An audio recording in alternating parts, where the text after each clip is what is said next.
Allahu Akbar, Allahu Akbar, Allahu Akbar, Allahu Akbar, Allahu Akbar, Allahu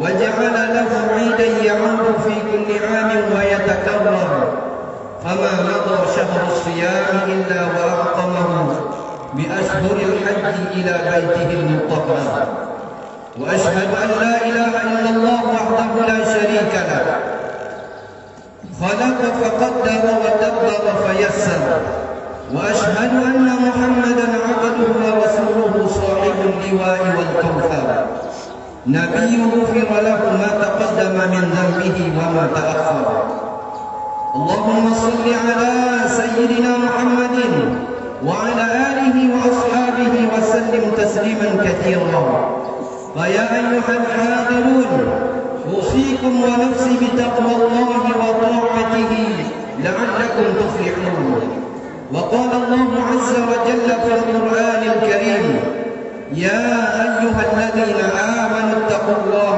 وآمنوا برسوله يؤتكم كفلين من رحمته ويجعل لكم نورا تمشون به ويغفر لكم والله غفور رحيم الله أكبر الله أكبر الله أكبر ولله الحمد.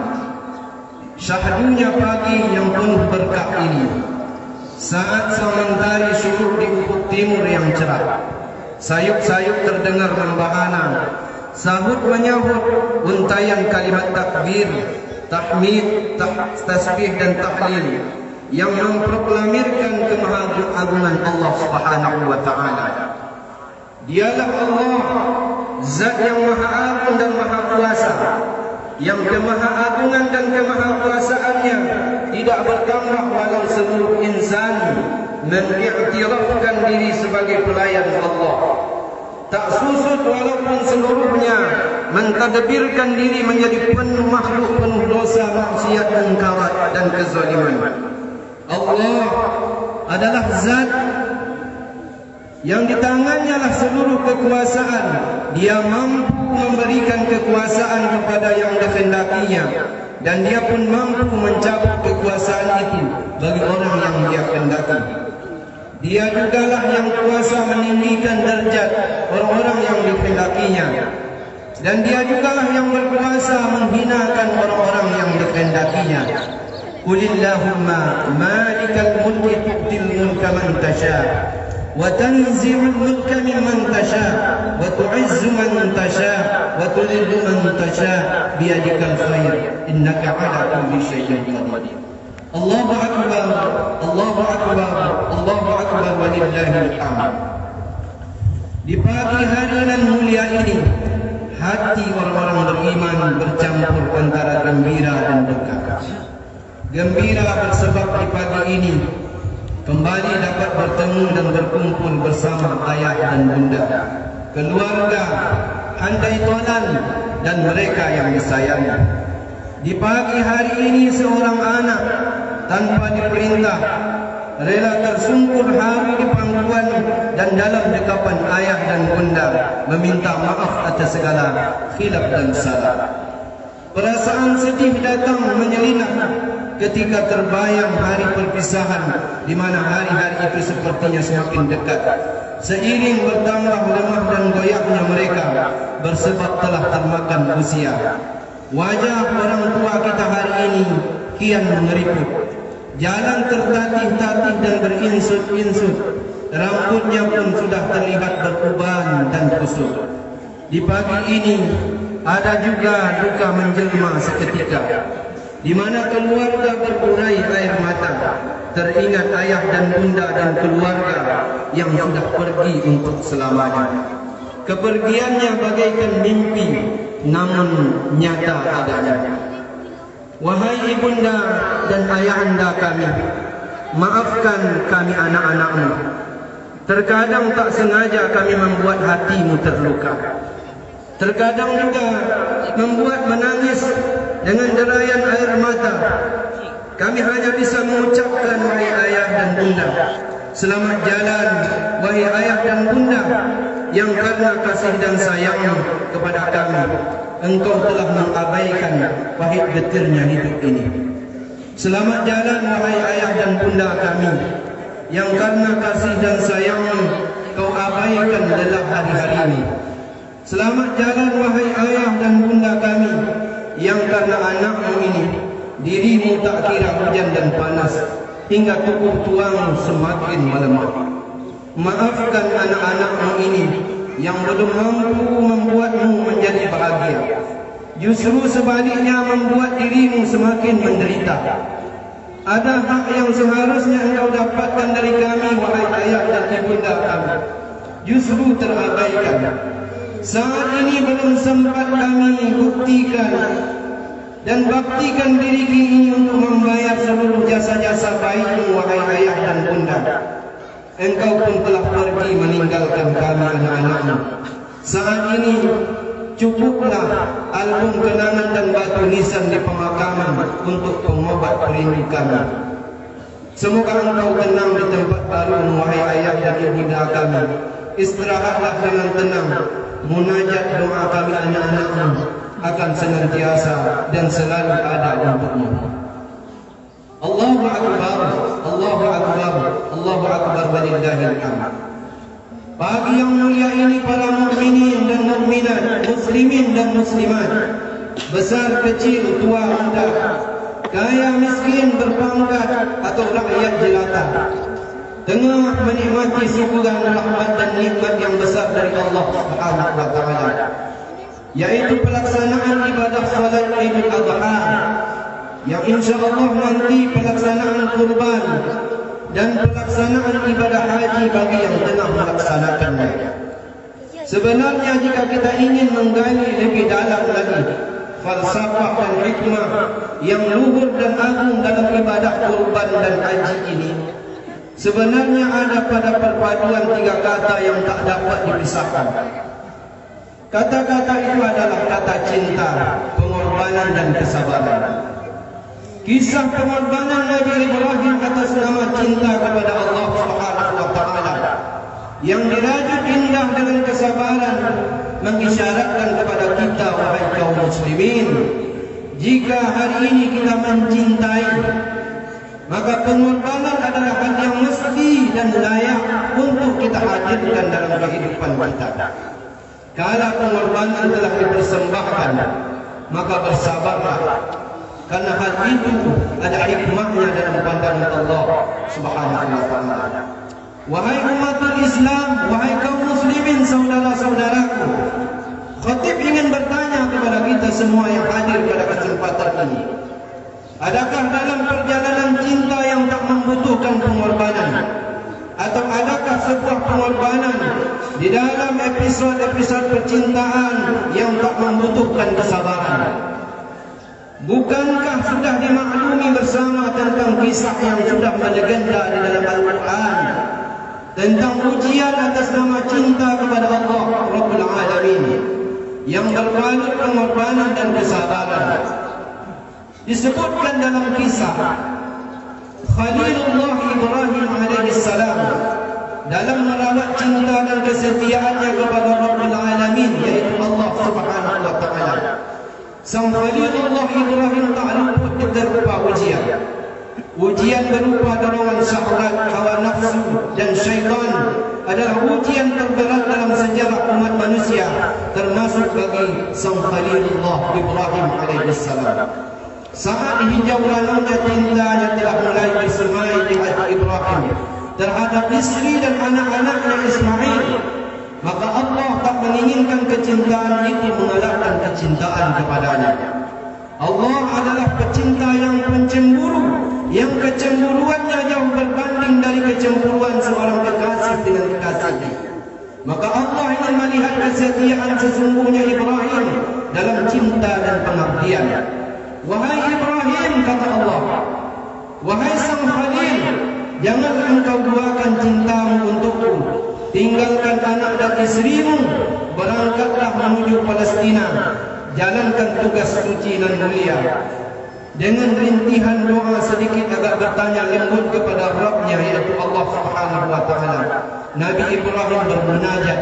Di dalam Al-Quran itu diungkapkan dengan lembut, Rabbana inni askantu min zurriyati biwadin ghairi dhi zar'in inda baitikal muharram.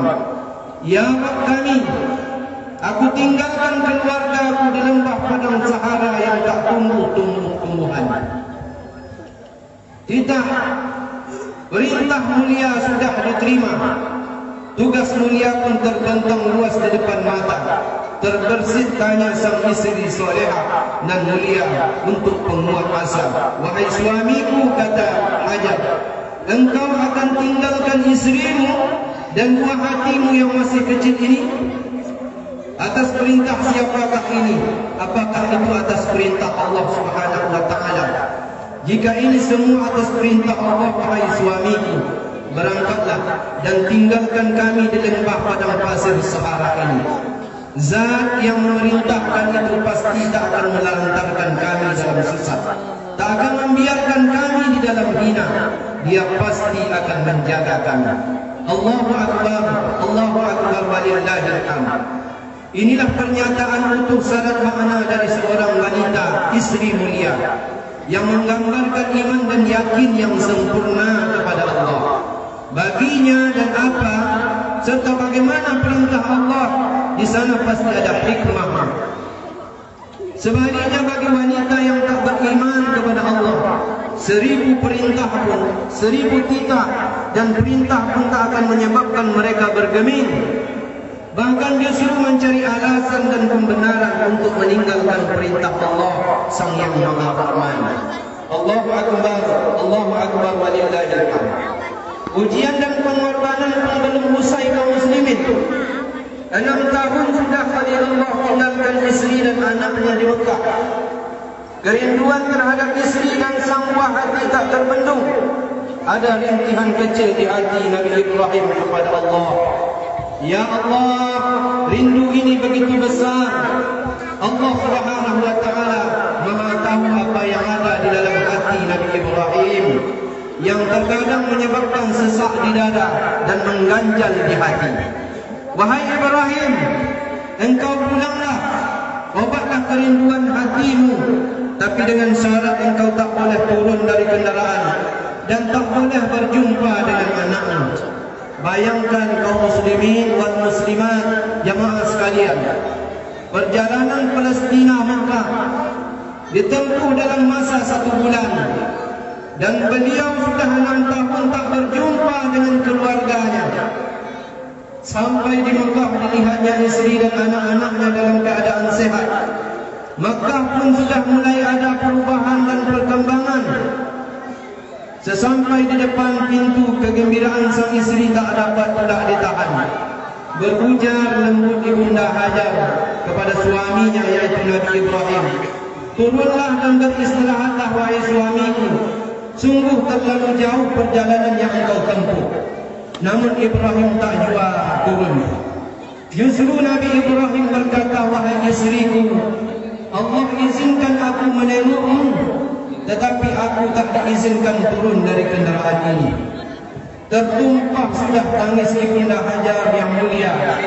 Sambil terisak seduh ia berkata, seandainya engkau tak diizinkan oleh Allah turun, wahai suamiku, izinkan saya membasuh sepatumu dari kotoran dan debunya jalanan. Sambil terisak seduh ibunda Hajar membasuh sepatu Ibrahim alaihissalam dengan air Zam-Zam. Ibrahim pun berlalu dan meninggalkan Hajar di dalam rindu yang terbelenggu. Allahu Akbar, Allahu Akbar, walillahil hamd. Berlalu sudah 13 tahun Ibrahim meninggalkan Ismail pun tumbuh menjadi remaja yang mempesona. Usia pertumbuhan yang terkadang banyak melalaikan insan. Allah turunkan kitab mulia yang berikutnya lewat mimpi Nabi Ibrahim agar menyembelih Ismail untuk melihat tulusnya pengorbanan atas nama cinta kepada Allah. Falamma balagha ma'ahu as-sa'ya qala ya bunayya inni ara fil manam inni adbahuka fanzur madza tara qala ya abati if'al ma tu'mar satajiduni insyaallah minas sabirin. Maka tatkala anak itu yaitu Ismail sampai pada umur sanggup berusaha bersama-sama Ibrahim, Ibrahim pun berkata, wahai anakku, sesungguhnya aku melihat dalam mimpi bahwa aku menyembelihmu, maka fikirkanlah apa pendapatmu. Ismail menjawab, hai bapakku, kerjakanlah apa yang diperintahkan kepadamu. InsyaAllah kamu akan mendapatiku termasuk orang-orang yang sabar. Kaum muslimin yang dimuliakan oleh Allah Subhanahu wa taala. Apa yang terjadi dengan keluarga ini? Suami dan istri serta anak tengah berhadapan dengan ujian berat dari Allah. Namun berbekal iman yakin yang sempurna serta iman yang kuat kepada Allah Subhanahu wa taala, keluarga ini mampu menggagalkan upaya syaitan untuk menggagalkan pengorbanan ini. Mereka bersatu mengusir syaitan. Hal inilah yang tergambar dari manasik yang tengah dilakukan oleh saudara-saudara kita yang hari ini dan 3 hari ke depan tengah berada di Mina dalam rangka melontar jamarat sebagai manifestasi lambang perlawanan terhadap syaitan dan sekutunya. Kaum muslimin, lihatlah pengaruh didikan dan pengawasan dari ibu yang salihah. Anak siap menerima perintah Allah walau jiwa raganya binasa. Diperintah bukan untuk diselamatkan, tapi diperintah untuk disembelih, namun dia rela tanpa penolakan. Berbeda jauh dengan Kan'an, anak Nabi Nuh alaihissalam yang berada dalam didikan dan pengawasan ibu yang berkhianat kepada Allah Subhanahu wa taala dan Rasulnya. Diajak untuk selamat, naik ke atas kapal saat banjir besar, tapi anak Nabi Nuh tetap menolak. Ya bunayya irkam ma'ana wa la takun ma'al kafirin. Wahai anakku, naiklah di atas kapal ini, jangan bersama dengan orang-orang kafir. Jadi beda ibu akan beda anak kaum muslimin, walau ayahnya sama-sama Nabi. Allahu Akbar, Allahu Akbar, Allahu Akbar, walillahil hamd. Kisah pengorbanan yang tak kalah dahsyat atas nama cinta adalah kisah tentang Ummul Mukminin Aisyah, Ummul Mukminin Khadijah radhiyallahu anha, yang mana seluruh harta kekayaan Khadijah telah diserahkan kepada suaminya Sayyidul Anbiya wal Mursalin untuk memperjuangkan agama. 2/3 kekayaan kota Mekah adalah milik Khadijah. Namun ketika menjelang wafat, tidak ada kain kafan yang bisa digunakan untuk menutupi jasad Khadijah. Bahkan pakaian yang digunakan Khadijah ketika itu adalah pakaian yang sangat lusuh dengan 83 tambalan. Di antaranya adalah tambalan dengan kulit kayu.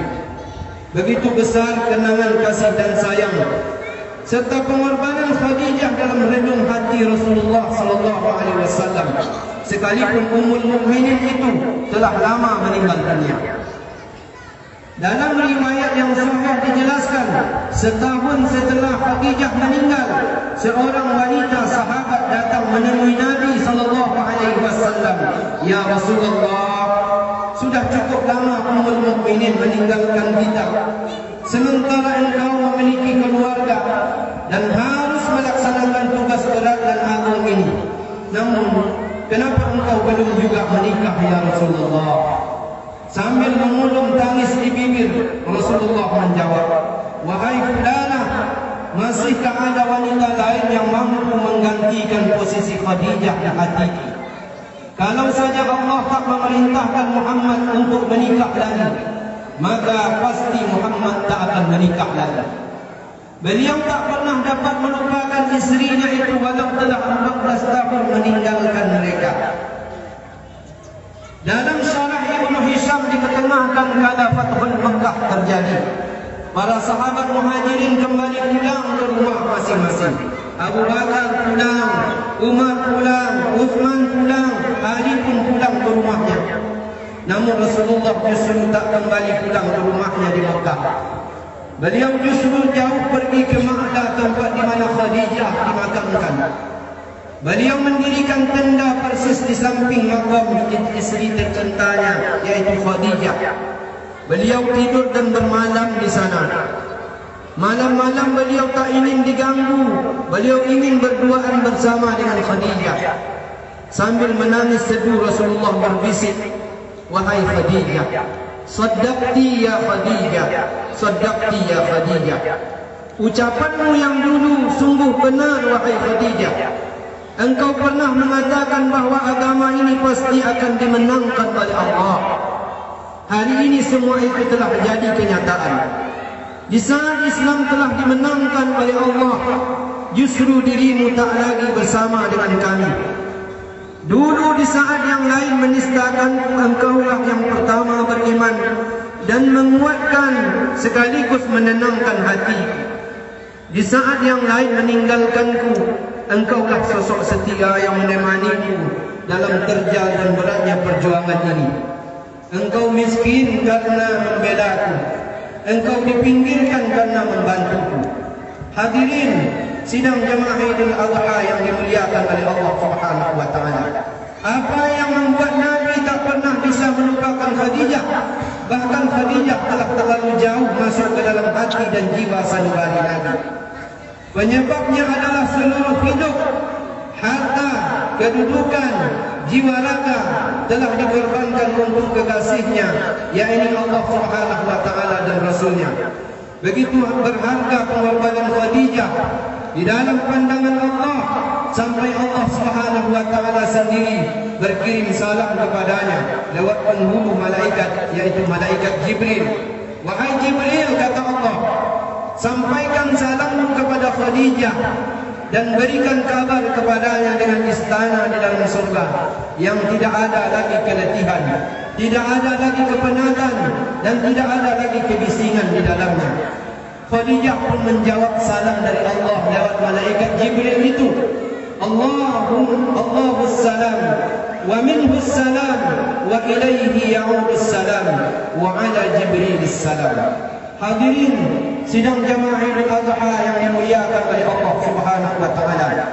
Sebegitu besarnya pengorbanan Nabi dan Khadijah untuk agama ini, agar bagaimana hari ini kita bisa mengenal Allah, agar bagaimana kita bisa kenal dengan Islam. Seluruh harta mereka telah habis, sehingga ketika Fatimah menyusu, bukan air susu yang keluar, tetapi yang keluar adalah darah dan masuk ke dalam mulut Fatimah. "Dahulu engkau wahai Fatimah adalah wanita bangsawan." Begitu Nabi menyebutkan. "Engkau mulia dan hartamu banyak, tetapi hari ini engkau telah dihina oleh orang. Semua orang telah menjauh darimu. Seluruh harta kekayaanmu telah habis." Khadijah pun berkata kepada Nabi, "Wahai suamiku, wahai Nabiullah, aku menangis," kata Khadijah, "bukan karena habis hartaku. Yang aku tangiskan adalah semua hartaku telah habis, kebangsawananku telah hilang, tapi perjuanganmu masih berlanjut. Dan ketika perjuanganmu masih berlanjut, wahai Nabi, wahai Rasulullah, aku tidak punya apa-apa lagi dalam kehidupan ini untuk kuserahkan kepadamu." Hadirin yang mulia, seorang Nabi yang agung dan istri yang mulia berurai tangis memikirkan kita dan memikirkan agama ini. Agama ini tersebar dan akhirnya kita pun kenal kepada Allah Subhanahu wa taala. Kalaulah hari ini kita tidak hargai pengorbanan mereka, pengorbanan Nabi, pengorbanan istri-istri Nabi, apa yang akan kita jawab nanti di hadapan Allah saat kita berjumpa dengannya? Apa yang akan kita jawab di hadapan Nabi kalau kita berjumpa dengan Nabi? Apa yang akan kita jawab kalau berjumpa dengan Abu Bakar yang telah habiskan seluruh hartanya untuk agama ini? Apa yang akan kita jawab wahai ibu-ibu Yang mulia kala ibu-ibu nanti berjumpa dengan istri-istrinya para sahabat yang suami-suami mereka telah syahid di jalan Allah. Apa yang akan kita jawab sekiranya kita berjumpa dengan anak-anak yatim para sahabat, sedangkan ayah-ayah mereka telah gugur sebagai syuhada? Allahu Akbar, Allahu Akbar walillahil hamd. Agama ini sangat memerlukan pengorbanan. Makanya di saat hari yang mulia ini kaum muslimin, kita diingatkan kembali oleh Allah untuk berkorban, agar sifat-sifat rela berkorban untuk dan atas nama agama senantiasa hadir dan lestari adanya dalam kehidupan kita. Inna a'tainakal kautsar fasholli li rabbika wanhar inna shani'aka huwal abtar. Sesungguhnya kami telah memberikan kepadamu nikmat yang banyak, maka dirikanlah salat karena Tuhanmu dan berkorbanlah. Sesungguhnya orang-orang yang membencimu dialah yang terputus. Memang di dalam beberapa kitab dan literatur fikih Islam, para ulama lintas mazhab ikhtilaf tentang hukum berkorban. Menurut Imam Asy-Syafi'i menyebutkan bahwa hukum berkorban sunnah muakkadah. Tetapi menurut Imam Abu Hanifah, hukum berkorban adalah wajib. Namun jika melihat dari segi kepantasan dan etika, tidak pantas rasanya kita tidak berkorban di hari yang mulia ini. Karena Allah telah berikan kepada kita beragam macam nikmat. Nikmat hidup, nikmat sehat, nikmat keamanan, dan yang terbesar adalah nikmat iman dan Islam yang sampai hari ini masih dititipkan kepada kita. Lalu pertanyaannya, pantaskah kita perlakukan Allah seperti itu? Kita mampu, kita berkecukupan, bahkan kita hidup mewah. Kendaraan mulai dari merek terlama sampai merek terbaru kita punya. Rumah megah laksana istana, fasilitas alat komunikasi dari berbagai merek ternama menghiasi hidup-hidup kita. Pelesiran dalam dan luar negeri dalam rangka menghabiskan sisa umur menjadi agenda wajib yang tak pernah alfa. Jangan ditanya lagi soal fashion. Mulai dari merek dalam sampai luar negeri ada dalam koleksian kita. Menghamburkan uang untuk pesta pora, jamuan dan pertemuan tak sedikit pun memberatkan kita. Padahal itu semua akan busuk dan akan lapuk kaum muslimin. Namun ketika Allah meminta kita untuk berkorban di hari ini, kita sepertinya tak mau, bahkan pura-pura tak tahu apa keinginan Allah pada hari yang mulia ini. Di lain kesempatan tanpa basa-basi, kita meminta nikmat yang banyak kepada Allah, bahkan kita meminta surga tertinggi kepada-Nya. Tahukah kita kaum muslimin, hari ini kalau kita mampu untuk berkorban, tetapi kita tidak melaksanakan korban, maka Rasulullah SAW begitu marah kepada kita. Man kana lahu sa'atan falam yudhi fala yaqrabanna musallana. Siapa yang mampu berkorban, kata Nabi, tetapi dia tidak melaksanakan kurban di hari yang mulia ini, maka jangan dekat-dekat dengan tempat salat Idul Adha kami, kata Nabi. Kaum muslimin hadirin sidang jamaah Idul Adha yang dimuliakan oleh Allah. Allahu Akbar, Allahu Akbar, Allahu Akbar walillahil hamd. Bagi yang belum ditakdirkan menjadi tamu-tamu Allah di Al-Haramain Asy-Syarifain dan belum bisa berkorban karena belum mampu, simaklah ungkapan indah sang Nasirus Sunnah Imam Ibn Rajab Al-Hanbali. Jika engkau belum bisa wukuf di Arafah, kata beliau, maka wukufkanlah dirimu, berhentilah dirimu dari sesuatu yang diharamkan oleh Allah. Niscaya engkau akan semakin dekat dan mengenal Allah Subhanahu wa ta'ala. Jika Dia telah mengenalmu, maka seluruh rintih tangismu akan dapat sambutan hangat dari Allah Subhanahu wa ta'ala. Jika dirimu belum bisa hadir mabit di Muzdalifah, maka mabitlah, bermalamlah dalam ketaatan kepada Allah sepanjang malam-malam yang kita lalui. Karena malam adalah mutiara bagi seorang mukmin dan kehinaanlah bagi pelaku dosa dan maksiat. Man talabal ula safiran layali, siapa yang ingin mencari kemuliaan dan ketinggian, maka hendaklah dia menjaga malamnya. Jika dirimu belum bisa melontar jamarat di Mina sebagai simbol perlawanan abadi terhadap iblis dan sekutunya, maka lontarlah kesombongan diri kita yang saat ini berurat dan berakar sampai ia tak punya tempat lagi dalam diri kita. Wahai saudaraku kaum muslimin, pakailah pakaian insan dan lemah berupa 2 potong kain ihram, karena pakaian itulah satu-satunya yang akan dibawa nanti menghadap Allah Subhanahu wa taala. Sebagaimana yang dipakai oleh saudara-saudara kita yang tengah berada di Mina saat ini. Sembelihlah, lenyapkanlah sifat-sifat kebinatangan yang bertakhta dalam diri kita. Sifat menghalalkan segala cara demi mendapatkan takhta, menyepak demi memenuhi ambisi, menanduk dan menyeruduk demi dunia nan busuk, menjegal teman sejawat, menusuk dari belakang, menggunting dalam lipatan. Jika kita belum diberi kesempatan oleh Allah Subhanahu wa taala melihat, mengusap dan solat di belakang bekas jejak kaki Nabi Ibrahim, atau yang lebih dikenal dengan maqam Ibrahim alaihissalam, maka perbanyaklah bekas jejak kaki kita dalam kebajikan dan pengorbanan, agar penghuni langit dan penghuni bumi bisa mengenang semua pengorbanan yang kita lakukan. Terakhir kaum muslimin hadirin yang dimuliakan oleh Allah, pada kesempatan yang mulia ini khatib berharap yang hadir dalam majlis ini adalah kumpulan orang-orang soleh dan orang-orang baik-baik. Khatib menyadari kita adalah bagian yang tak bisa dipisahkan, walaupun pertemuan ini hanya sebentar dan sekejap.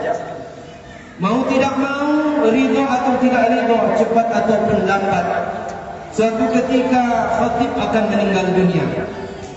Dan jamaah yang hadir di depan khatib ini pun bakal akan meninggal dunia. Kita akan menghadap dan mempertanggungjawabkan seluruh pengabdian dan pengorbanan kita kepada Allah Subhanahu wa taala.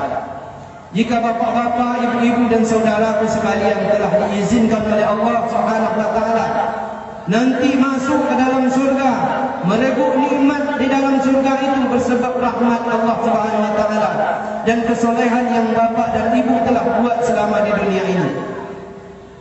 Bapak-bapak telah berjumpa dengan ibunya, ibu telah berjumpa dengan anak, suami telah berjumpa dengan istri, teman pun telah berjumpa dengan sejawatnya. Lalu bapak dan ibu dan saudara-saudaraku yang hadir pada kesempatan ini tidak menemukan sang khatib ada di dalam kumpulan orang-orang soleh yang telah masuk ke dalam surga. Khatib meminta dan berharap kepada jamaah sekalian, tolong tanyakan khatib kepada Allah, di mana sang khatib sedang berada, lalu mintalah kepada Allah Subhanahu wa taala, kepada Allah Subhanahu wa taala agar sang khatib dimasukkan ke dalam surga bersama-sama dengan saudara-saudara sekalian. Kaum muslimin sidang jamaah Idul Adha yang dimuliakan oleh Allah, demikianlah khutbah yang dapat kita sama-sama dengar pada pagi yang mulia ini. Semoga khutbah ini bisa menjadi pelajaran dan bisa kita ambil i'tibar di dalam kehidupan kita, dan kita contoh semua pengorbanan orang-orang yang telah berhasil di jalan Allah Subhanahu wa taala. Barakallahu li wa lakum fil Qur'anil 'azim wa nafa'ani wa iyyakum bima fihi minal ayati wad dzikril hakim. Wa taqabbal minni wa minkum tilawata innahu huwas samii'ul 'alim.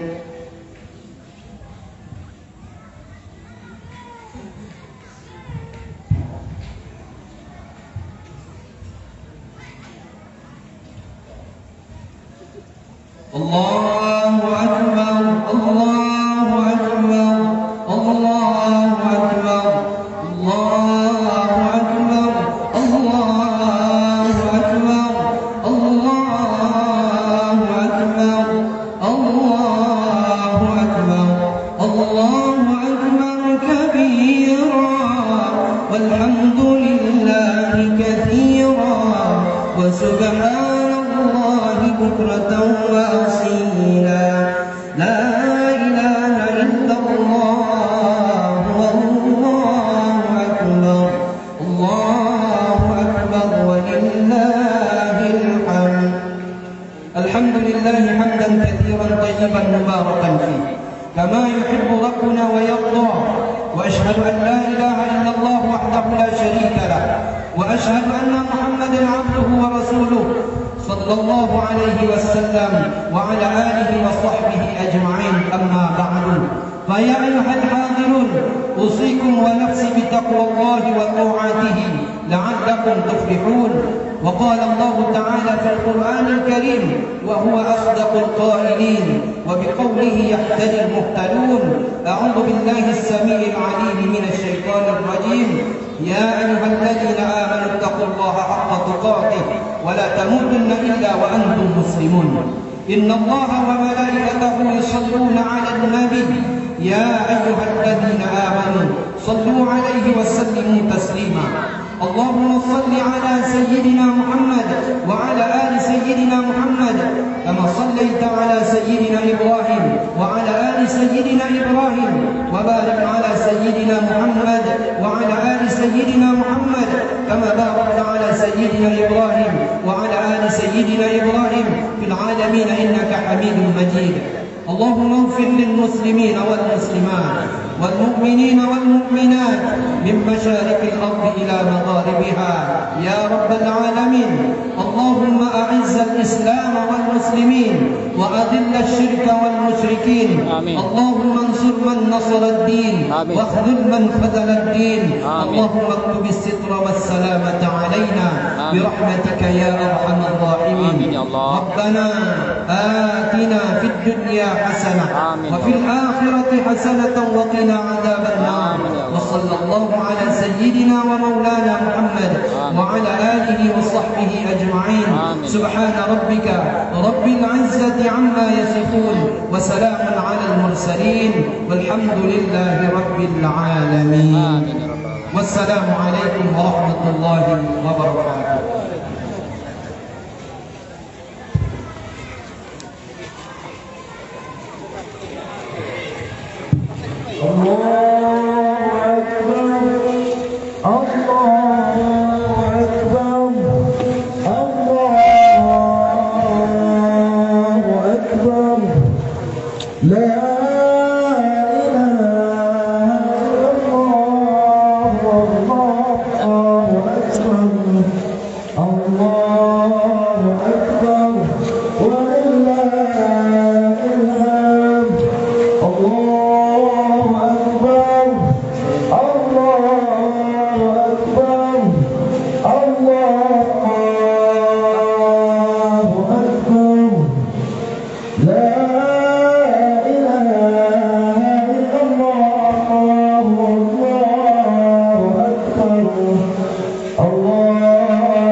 Bisa kirimkan.